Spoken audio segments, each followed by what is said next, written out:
E aí, gente, voltei aqui com vocês para quê, ó?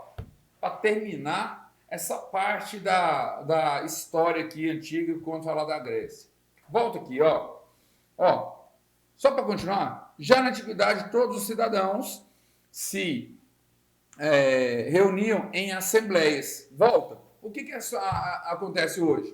Tem assembleia. Tem a Assembleia Legislativa, tem a Câmara dos Deputados Federais, tem o Congresso Nacional. Então, isso aqui são formas de reunião para a decisão do povo, porque são os representantes, os nossos representantes, são os que vão administrar a máquina pública.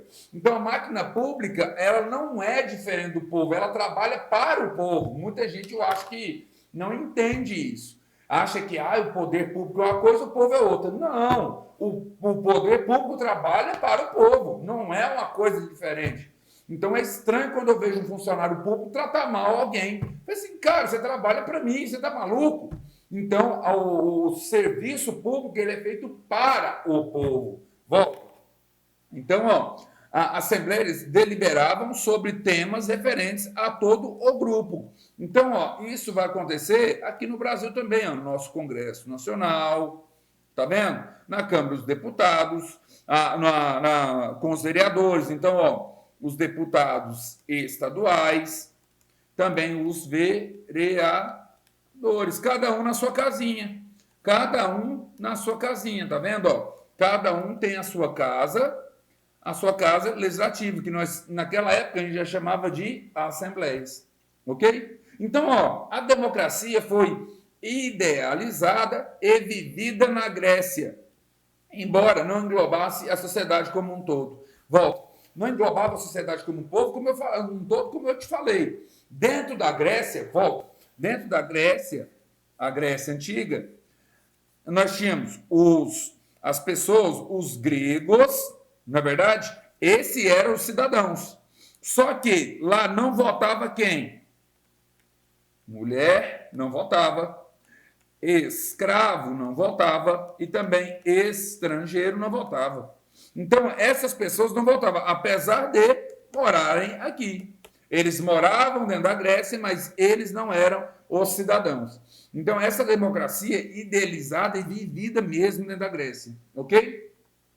Amigos, ó, ao contrário da antiguidade, onde não era vista com bons olhos por todos, alguns filósofos, pensadores, como Platão, por exemplo, defendia a democracia feita por uma elite especializada.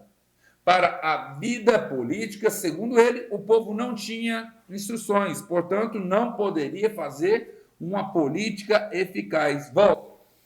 O que o Platão falava assim, ó, o povo não poderia governar do jeito que estava. Tinha que ser igual aqui no Brasil. Tinha que ser pessoas inteligentes, que estivessem no Congresso Nacional, que pensassem, que fizessem uma política decente, fossem profissionais, estudassem muito para fazer política e fizesse realmente igual é feito aqui no Brasil, uma coisa excepcional, uma coisa bem estruturada, bem pensado, tudo funciona. Então Platão ele era contra colocar qualquer um lá na política. Ele falou assim, não, ó, política não é coisa de qualquer um. Tem que ser pessoas que têm instrução para fazer política, tem que saber ler, saber escrever, a pessoa tem que ter saber o que está fazendo. É igual aqui no Brasil, porque não pode se candidatar quem é o analfabeto. O analfabeto não pode ser votado, mas o analfabeto pode votar. Ele pode votar sim, mas ele não pode ser votado. É igualzinho aqui no Brasil, então. Então, essa política de Platão já foi trazida para o Brasil. O Brasil só aceita pessoas letradas aqui. Então, ninguém que não saiba escrever nem ler não pode ser votado. Mas ele pode votar. Volta. Então, ó, alguns defendiam a monarquia e a tirania. Tá? Alguns defendiam a monarquia e a tirania. Tudo certo? Então, ó, volta aqui. Para frente aqui. Isso. E hoje? Vamos lá. Fiz vários ganhos. E hoje? Como é que é? As pessoas votam e escolhem, né? Tem que ser uma flexão aqui. Escolhe um representante ao qual delega os poderes. Não é isso? Foi isso que nós colocamos, não é? Então, as pessoas vêm, escolhem, ó o dedinho aqui, escolhem um representante que vai estar no poder. Hoje, a democracia é exercida na maioria dos países de forma mais participativa. É uma forma de governo do povo para o povo. A democracia é tida como a melhor forma de governo, desde aquela época. Volta. Desde aquela época, é a melhor forma de governo, porque todas as pessoas estão decidindo os caminhos que devem seguir. Volta. Aqui, ó, atualmente existem dois tipos de democracia. Direta, na qual as pessoas de determinada região decidem através do voto, plebiscito, pesquisa popular sobre assuntos políticos e administrativos, sem que haja intermediários, ok? Olha só, deputados, senadores, vereadores, não existe isso aqui. Ó, na indireta, mais popular, atualmente o povo, através do voto, escolhe os representantes. Então, aqui eu vou colocar mais a semi-direta ou participativa. Essa semidireta participativa é essa que eu falei para vocês do artigo 1º, parágrafo único da Constituição Federal. Todo poder emana do povo, que vai fazer através dos seus representantes, mas alguma vez ele vai escolher diretamente. Plebiscito, referendo, etc. Então, volta. Hoje é assim que nós vamos ver a nossa política, a nossa forma de governar, certo? Então, amigos, com isso, olha só que interessante que fica a nossa história. Com esses paralelos, 2000 anos antes de Cristo. E hoje, no Brasil, desculpa, antes de Cristo, não, 2000 anos atrás, tá? E hoje, no Brasil, você vai ver que a forma de governar, ela tem uma ideia parecida. Então, com isso, dá para você fazer esses paralelos. E com as comparações, eu acho melhor para aprender. Por quê? Você tem um conhecimento prévio do que é a democracia hoje. E o que era a democracia lá. Você vai fazendo as comparações e assim você vai absorvendo mais. Com essa atividade, com essa forma metodológica ativa de trabalhar, como você trabalha ativamente, você começa a entender os dois paralelos. Você faz uma viagem no tempo e olha e fala assim, cara, é muito parecido com o que a gente vive hoje, certo? Então volta aqui, ó. Sendo assim, ó, qual é o significado? Qual é o significado de bolé? Assembleia. O que é bolé? Assembleia restrita de cidadãos encarregados de deliberar sobre assuntos recorrentes nas cidades. Então, ó, esse bolé é a Assembleia Restrita de Cidadãos, encarregados de deliberar sobre assuntos recorrentes na cidade. Vamos fazer um paralelo aqui, ó. Vamos colocar aqui, ó. Aqui vou colocar, só para a gente lembrar, tá? Ó, é um exemplo tosco, mas eu vou colocar as nossas mesas em cada casa legislativa. Essas mesas aqui, ó, nós vamos chamar de as mesas, as sessões de discussão de determinado assunto. Por exemplo, as bancadas no Congresso Nacional. Bancadas. As bancadas, vou começar das mais fracas, tá? As ruralistas, tá?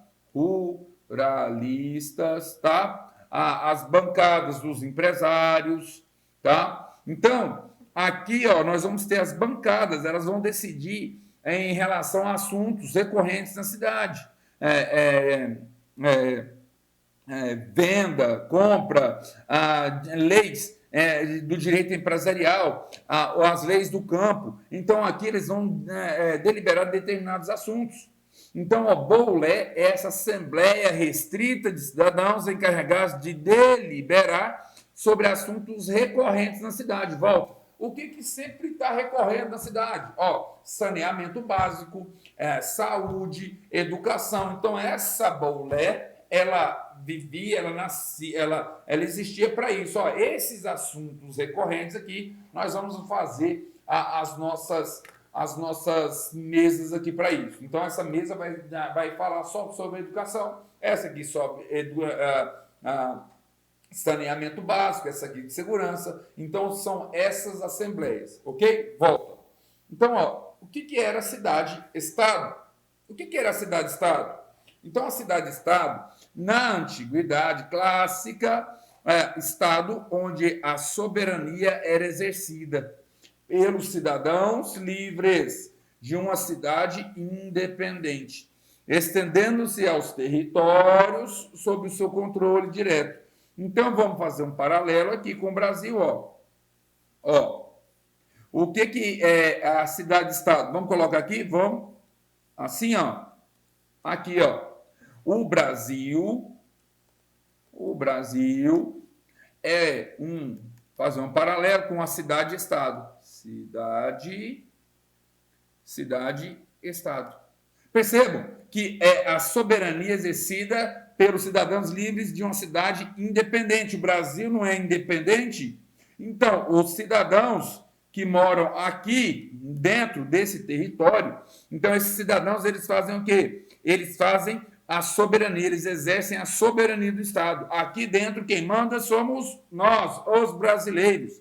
E detalhe, essa cidade independente estendendo-se aos territórios. Então, dentro do Brasil, nós temos as nossas cidades ou nossos estados. Estado de Goiás, estado, tá vendo? Dentro desse Brasil, o Brasil, ele é soberano. A República Federativa do Brasil, ele tem soberania. E o estado de Goiás, por exemplo, o estado de Goiás, ele tem soberania? Não, ele tem autonomia. Autonomia, volta. Porque o Brasil, a República Federativa do Brasil, ele é soberano em relação a outras pessoas jurídicas de direito público internacional, ou, por exemplo, os Estados Unidos. Os Estados Unidos vai assim, Brasil, você vai comprar isso aqui agora, vai ser negativo, vou comprar se eu quiser. Salvo se tiver um acordo, um contrato entre eles. Se tiver um acordo, um contrato entre eles, nós vamos falar do direito internacional. O direito internacional são duas pessoas, eu e você, apertando a mão e fazendo um negócio. Qual que é o meu nome? Rodrigo Lacerda Brasil. Qual que é o seu nome? Tá aqui o Júnior Sorvetão, Argentina. Então, vou fazer um negócio jurídico com ele para prestação de serviço aqui. A mesma coisa, tem que cumprir o contrato. Não quer dizer que eu sou obrigado a fazer o contrato. Se eu fiz o contrato, eu tenho que cumprir.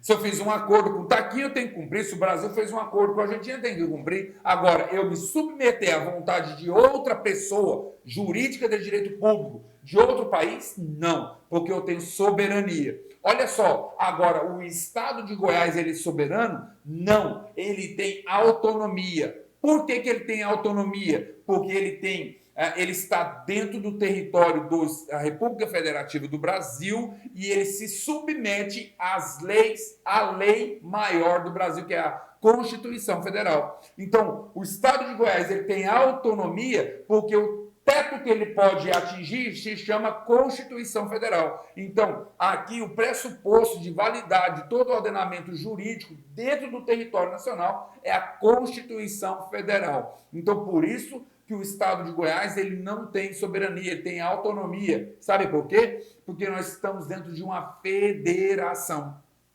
E federação é a união de vários estados que gozam de autonomia. Olha as cidades, estados agora. Olha a cidade e estado. Ela tem soberania dentro as pessoas que têm soberania, só que as ramificações dessa cidade, elas são submetidas à vontade central desse estado. Então aqui, o que eu chamei falei para vocês de controle direto lá pelos gregos, aqui eu vou chamar de Constituição Federal. Cidade-estado, que era lá na Grécia, cidade-estado de Atenas, de Esparta, aqui eu vou chamar de República Federativa do Brasil, que aqui o cidadão ele vai ter soberania. E isso está escrito no artigo 1º da Constituição Federal. Esse artigo 1º vai falar que são indissolúveis a união entre os estados, o Distrito Federal e os municípios. São indissolúveis. E aqui nós vamos ter um fundamento no artigo 1º, inciso 1, que é o primeiro mais potente deles, que vai falar da soberania.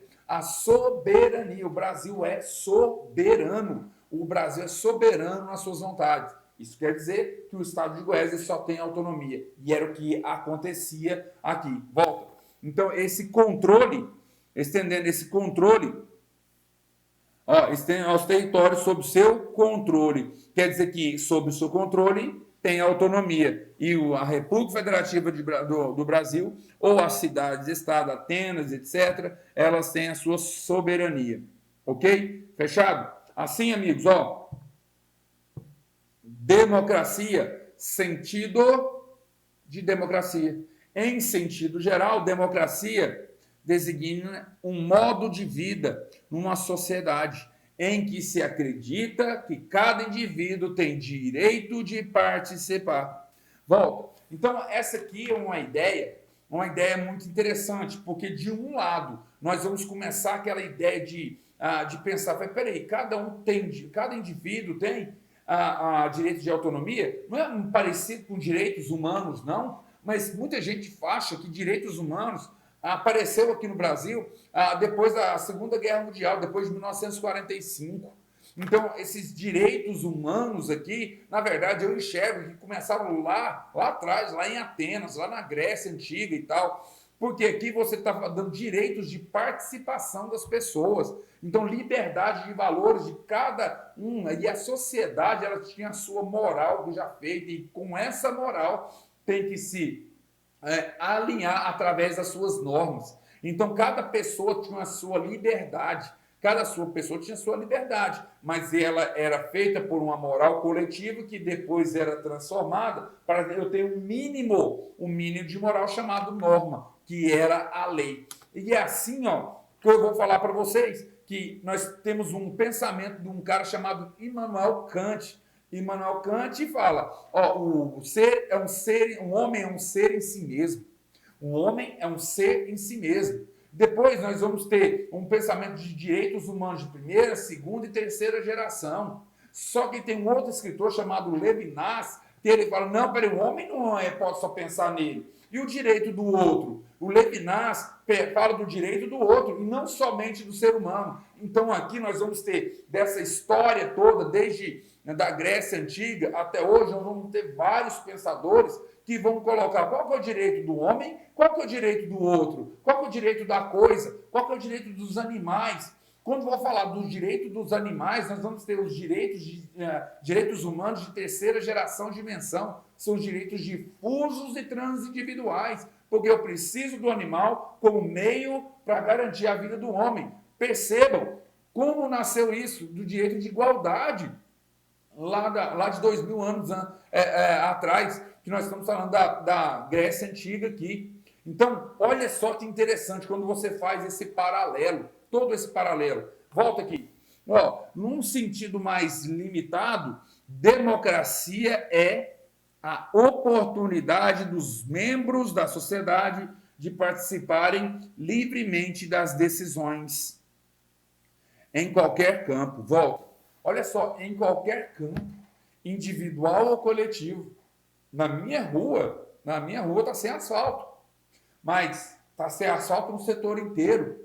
Percebam, amigos, então, a partir dessas aulas, desse curso, ao invés de decorar tudo isso que eu estou falando para uma prova, tenta entender, tenta aumentar a sua capacidade de pensar, porque hoje, quem domina, quem vai dominar não é quem tem dinheiro, não é quem tem, não é o senhor fazendeiro. Hoje, quem domina é quem detém a informação. E eu quero dar essa informação para vocês. Quero que vocês mastiguem, absorvem, comecem a virar pensadores. Pensadores. Porque, olha só, se eu for pensar, me limitar que os direitos humanos apareceram depois da Segunda Guerra Mundial, depois de ONU, depois disso aqui, eu estou limitando a minha capacidade de pensar pela ideia de outra pessoa que falou isso. Quem me falou isso? Muita gente fala isso na escola e tal, e não te ensina a pensar. Olha o que a gente está dizendo. A democracia da antiga Grécia, ela é um molde para cá. Você tem que fazer esse molde. E olha o que essa Grécia antiga falava. Falava que os membros da sociedade tinham direito à liberdade tanto de se expressar, de decidir em relação aos seus direitos individuais e coletivos. Já viram isso falar em algum lugar? Vou te falar onde está lá no título 2 da Constituição Federal, que vai falar dos direitos, direitos e liberdades individuais e coletivos, lá aqui da pessoa, das pessoas aqui no Brasil. Na nossa Constituição Federal, já fala das liberdades e garantias, dos direitos individuais e coletivos. Na nossa Constituição Federal, que ela foi promulgada no dia 5 de outubro de 1988. E eu estou falando uma coisa que aconteceu mais de 2.000 anos atrás. Então a gente não pode se amarrar simplesmente no que os outros me falaram. Eu, Rodrigo Lacerda, por exemplo, não aceito. Eu sou o cara do porquê. Por que você está falando isso? Eu não acredito em você. Eu sou cético. Sou cético mesmo e eu vou atrás da verdadeira, do que eu acho que é correto, do que eu acho que é a verdadeira informação e não vou me vender pela ideia dos outros. Então, amigos, olha só o que aconteceu lá e aconteceu aqui. Com todos esses paralelos, você já leva para uma prova, para a sua vida, para a forma de encarar a vida numa redação, para responder o Enem. Eu passei no Enem na época, quando eu fiz a minha prova do Enem, eu tive uma nota muito boa e fiz minha faculdade de graça. Então, de graça não, né? Eu pago imposto, não pago imposto, então eu participei dessa política social da época. Então eu fiz pelo ProUni, eu tive 100% de bolsa na minha faculdade de Direito. Então, fiz Direito, agora já fiz mestrado em Portugal, já estou indo para um doutorado de Direitos Humanos. Por quê? Porque eu adoro saber. E olha só, os direitos humanos, para mim, não aconteceram agora. Eles já vêm de lá de longe. Já fala direitos humanos, não é só de bater, não é só de segurança pública. Direitos humanos é prestação de serviço. São direitos sociais, de falar, de ter informação, de ir e vir. E isso acontecia na Grécia Antiga. Lógico, com as suas limitações, mas já tem essa ideia. Com essa evolução lá da Grécia Antiga até hoje, você começa a fazer as suas flexões mentais do que vem a ser democracia realmente. Volta. Então, no campo individual e coletivamente. No seu sentido mais restrito, olha só, estou te dando duas formas de democracia. Então, essa democracia, quando eu falo em um sentido mais limitado, tá vendo? É a oportunidade dos membros da sociedade participarem livremente das decisões. Ora, no sentido mais restrito, o termo designa a oportunidade dos cidadãos de um Estado de participarem livremente das decisões políticas mais específicas que lhe afetam a vida individual e coletiva.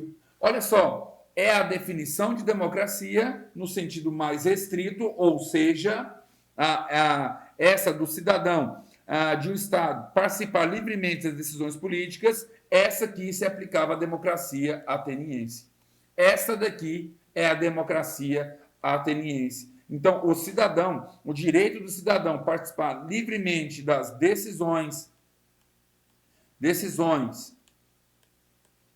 políticas mais específicas, que eles afetavam a vida individual e coletiva. Volto, mais específicas mesmo, de escola, de educação, de planejamento urbano, por exemplo. Então, quando a gente fala realmente em democracia, a democracia ateniense pegou essa democracia em sentido mais restrito, que eles realmente, porque eles viviam ali, e como era um sorteio, todo cidadão, ele participava desse governo. Então, era muito restrito. Em determinados casos, eles decidiam o que seria feito. Então, volta. Então, e o que eram os demos? Os demos aqui é a povoação da Ática Antiga, nome pelo qual eram designadas as divisões territoriais administrativas da Grécia. Então, os demos, lembra da divisão que eu falei para vocês? Então, essa povoação na Ática Antiga, nome pelo qual eram designadas as divisões territoriais administrativas da Grécia. Tinha as divisões administrativas da antiga Grécia, e a gente chama eles de demos. Eclésia, principal assembleia popular. Principal assembleia popular. Olha só, principal Assembleia Popular da democracia ateniense antiga. Era a Assembleia Popular aberta a todos os cidadãos, homens com mais de 18 anos. Foi criada por Solon em 594 a.C. Volta. Percebam uma coisa, aqui no Brasil nós temos idade para votar, tá vendo? Quem é maior aqui no Brasil? Aqui no Brasil, quem é o maior? De acordo com a Constituição Federal, lá no seu artigo 228, quem é o maior que a gente vai colocar aqui é o maior de 18 anos. Então, o menor de 18 anos é o inimputável. O inimputável não pode responder por crime, por exemplo. Mas nós temos uma exceção. Nós temos aqui, ó, quem pode ser eleitor facultativo. Facultativamente, quem vai votar se quiser? O maior de 16 anos e menor de 18. Então, maior de 18 anos é obrigado a votar? É uma democracia, é obrigado. Percebeu uma coisa estranha, né? Você é obrigado a votar numa democracia. Então, quando você é obrigado a votar numa democracia, então você vai ver que Atenas também, a antiga Grécia também tinha esse parâmetro de idade. Porque, se você ler o livro Homo Sapiens, por exemplo, você vai entender da evolução das pessoas. E essa evolução das pessoas vai mostrar que há milhões de anos atrás o homem era quadrúpede. E se o homem era quadrúpede, teve uma época que ele começou a sua evolução e começou a ficar de pé. Como ele fica de pé, o sexo feminino, ele começa a fechar aqui a região do quadril e a gravidez, ela começou a encurtar. Isso quer dizer que quando nascia um ser humano, por exemplo, uma pessoa, a criança, o nascituro, ele vinha a vida, o neonato, ele nascia, não estava formado. É por isso que a mulherinha hoje, ela é bem fundinha assim, ó. Por isso que a criancinha não anda. Porque se você olha um cavalo, uma vaca, já nasce, já sai correndo, não é? O ser humano, por que ele não é assim? Por conta da nossa evolução. E por conta dessa evolução, você concorda comigo que nós somos pessoas em desenvolvimento, assim como diz o ECA lá no artigo 4º, no artigo 100 do ECA, na Constituição Federal, no artigo 227, vai falar desse desenvolvimento. Por que a pessoa, só a partir dos 18 anos, ela é responsabilizada penalmente, por exemplo?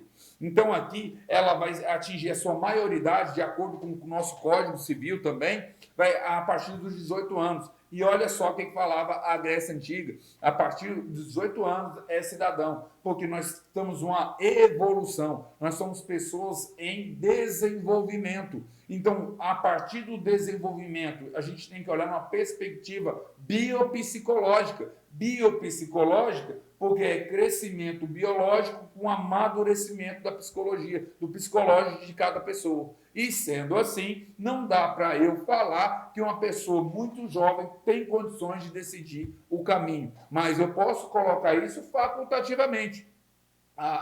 Aqui no Brasil, dos 16 até os 18. E na Grécia Antiga também tinha um parâmetro para falar quem era cidadão ou não, a partir dos 18 anos. Bom, então, ó, escravidão é o regime social de sujeição do homem e utilização de sua força explorada para fins econômicos, como a propriedade privada.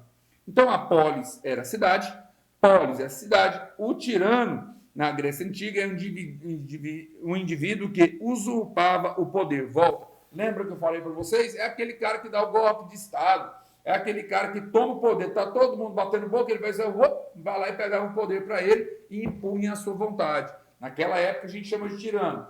Durante a história nós vamos chamar de ditador, nós vamos chamar de fascista, nazista, nós vamos chamar de... Esquece que eu ia falar, mas a gente vai chamar dessas nomenclaturas. Ok? Então, amigos, ó, vamos falar a próxima, já vamos entrar em Roma, ok? Legal isso, né? Então, vamos sair da Grécia Antiga e vamos entrar no Império Romano. Tudo certo? Segue o plano, então.